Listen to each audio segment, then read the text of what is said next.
Sarah Boone must be stoked.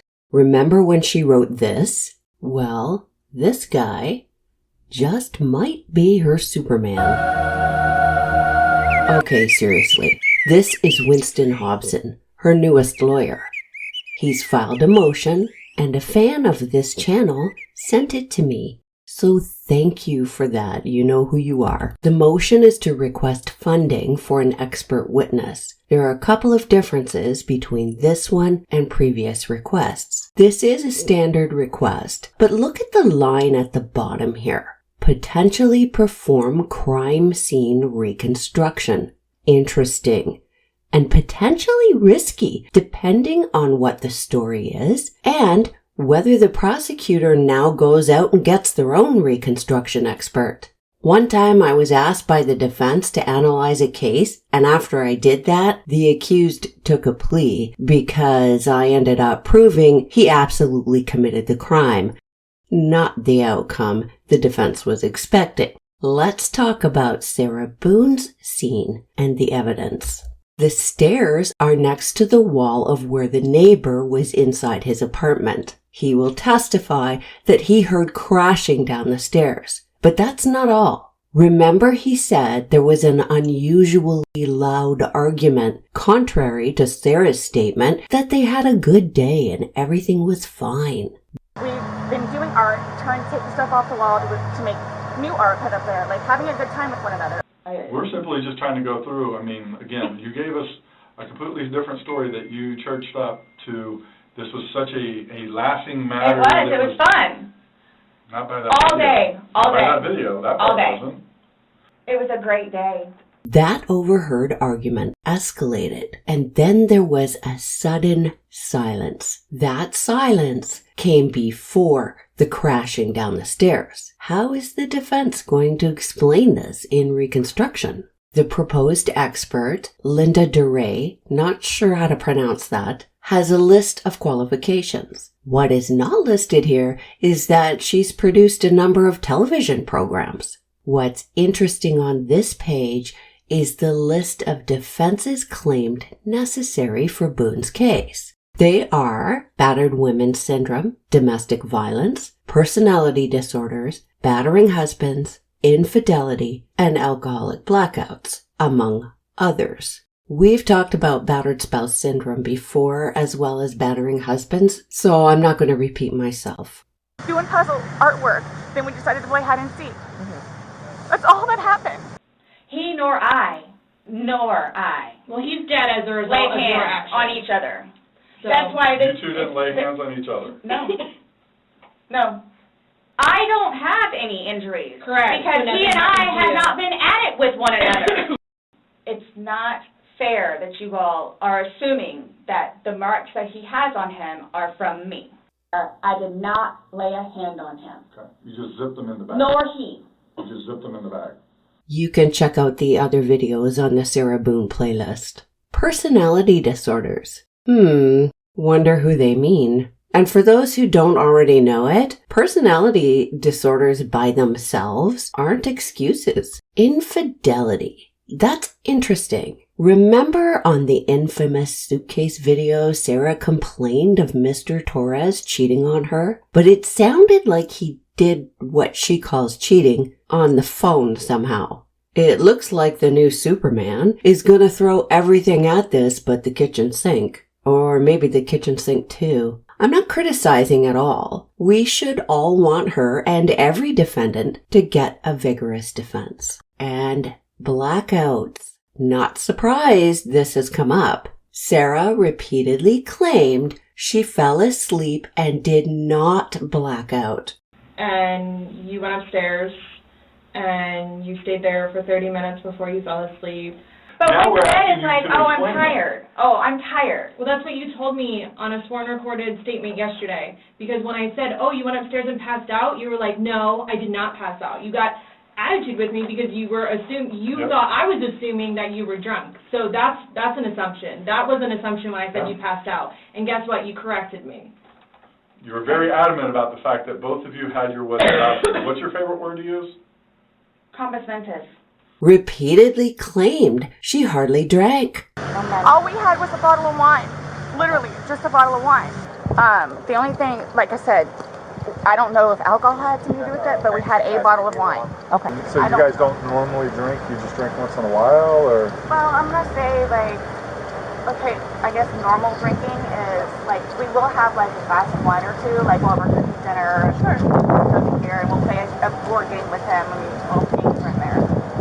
But I mean, it's not like A couple of beers a day? Well, but I don't understand though, like for the little bit that we had, like not had anything to even do with it. Like I don't know if he had a heart attack or a stroke or an aneurysm or what. Alcohol. You blamed it on the alcohol. You blamed it on the alcohol. Alcohol does a lot to people. Yes, but I never said I was drunk. I had several people that came up to me in that apartment complex said that you were drunk on a daily basis. And you were screaming at him regularly. Right.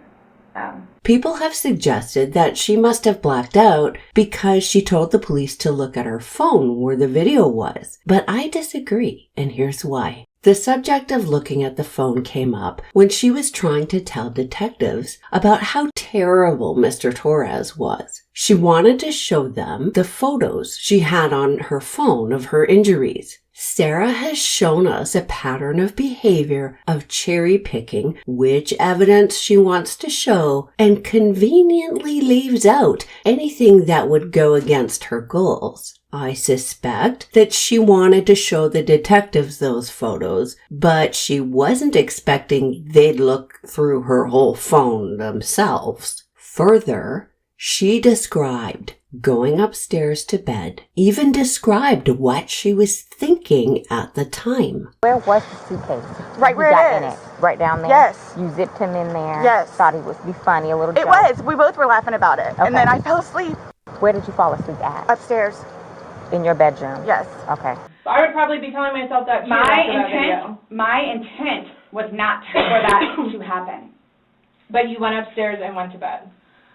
Or maybe you passed out, I don't know. Whichever. Waiting for him. So when he asked to be let out, like what's your reasoning for not letting him out? When I was upstairs? No, when he's asking on the video, he asked multiple times. He asked to be let out, I can't breathe. Why didn't you let him out? Well, number one, I had no idea it was going to end like that. Okay. Number one. Okay. Number two, just, you know what? I'll give you 5 minutes or so in there. They'll give you 5 minutes or so. Well, based off the video, one video's at 11:12 and the next one's at 11:23, so you actually gave him at least 11 minutes per video recording. That's somebody making a conscious choice and later describing the thought process that went into that choice. You did. It You got doesn't up matter off what the couch it doesn't and matter walked what up we the couch, think. or walked up the stairs and got into bed. That was intentional. There's no way getting around that. You intentionally did that. Nobody drug you up there. You didn't float up damn stairs. Okay, well, it's not fair. You cannot describe something you don't remember. And then you flip the bag around several times. I didn't do that intentionally. She also said that she expected Mr. Torres to get out of the suitcase on his own and then come up to bed. I would probably be telling myself that too after that video. My intent was not for that to happen. But you went upstairs and went to bed. Or maybe you passed out, I don't know. Waiting for him. And in the morning, she at first thought he must have been downstairs on the computer. This is according to her. But then she remembered, oh no, he's still in the suitcase. So I came downstairs and I was like, oh, he's in the suitcase still. If she's suffering a blackout, how does she remember that? Oh, it's not a total blackout, you say? Okay. She describes him getting into the suitcase. Now, I don't believe her on that either, but she's describing that. She describes leaving him there. She describes why she left him there. So I was like, okay, well, I'm going to joke with you and I'll zip you up and make him, squirm a little bit, whatever it is. She describes remembering he's there. There's no blackout for the crucial portion, which is that she chose to leave him there. And none of this means she didn't do what she did. It would be different if she passed out But according to everything she said, that's not what happened. She said she wanted to make him squirm. She remembers that. She remembers making the decision to go to bed and leave him there. These were all intentional acts, even if the end result was not premeditated. And none of this addresses the fact that Mr. Torres did not get into that suitcase voluntarily. Does anybody really believe that in the middle of a huge fight, he's gonna say, "Hey, let's play hide and seek, and I'm gonna hop in this suitcase, and you zip me up and pretend you don't know where I am and then find me"? Come on. Huge fight. Then sudden silence. And then the crashing down the stairs. What made the silence? And the victim has injuries on him not consistent with simply being inside a suitcase. Let's keep going with the motion. The defense is requesting a retainer for the expert, which is reasonable, and states that the expenses will fall within guidelines. This is different from the previous requests for funding for an expert. Previously, it was argued they couldn't find an expert willing to work for the level of compensation the court would grant.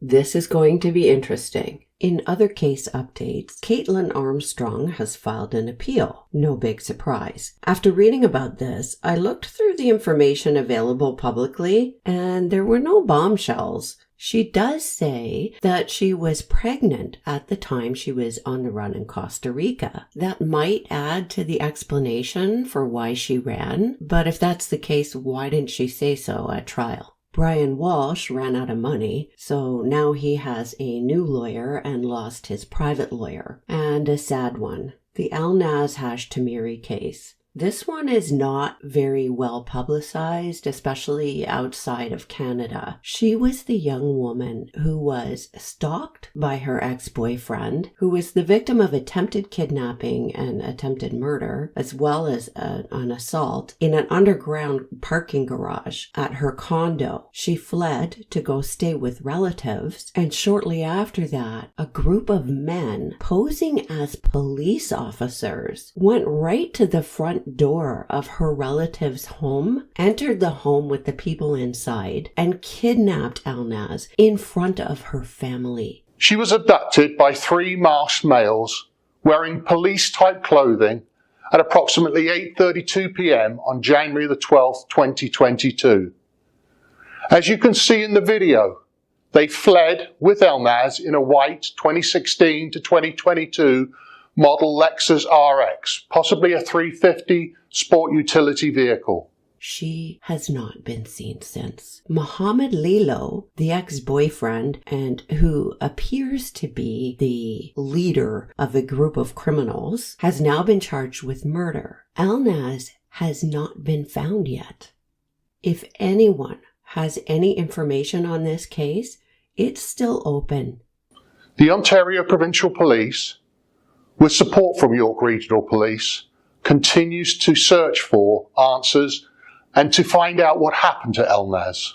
Or you can provide tips online through Crime Stoppers, and you can remain anonymous if you want.